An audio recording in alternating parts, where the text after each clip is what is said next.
প্রবাসী জীবন আসলে খুব কষ্টের।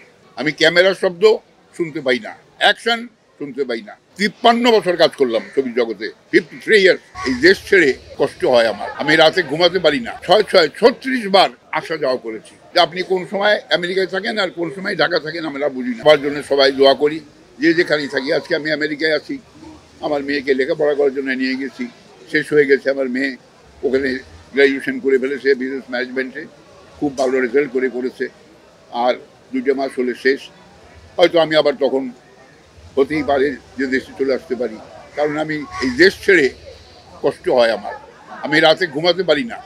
এবং একটা কথা আজকে আমি এই ক্যামেরার সামনে বলে দিই, যে আমি 6 বছর হলো আমেরিকায় গিয়েছি। 6 বছরে আমি 36 বার আসা যাওয়া করেছি। আমাকে অনেকেই ঢাকায় বলে যে আপনি কোন সময় আমেরিকায় থাকেন আর কোন সময় ঢাকা থাকেন আমরা বুঝি না। এটা আমার ভালোবাসা।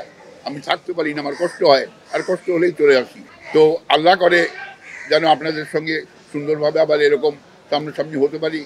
ইচ্ছা আছে আগামীতে ফিরে এসে আবার শিল্পী সমিতির জন্য যদি কোনো কাজ করতে পারি। তারা যদি মনে করে আমাকে যে হ্যাঁ, আমরা শরীফ ভাইকে দিয়ে আবার আমাদের শিল্পী সমিতির কাজকাম করাবো, হয়তো আমি সে সেবাটিও করতে প্রস্তুত আছি। আপনাদের সবাইকে, যারা আজকে এসছেন এখানে, শিল্পী, কলাকুশলী, আমার সাংবাদিক ভাইয়েরা, সকলকে আমার আন্তরিক শুভেচ্ছা, ভালোবাসা।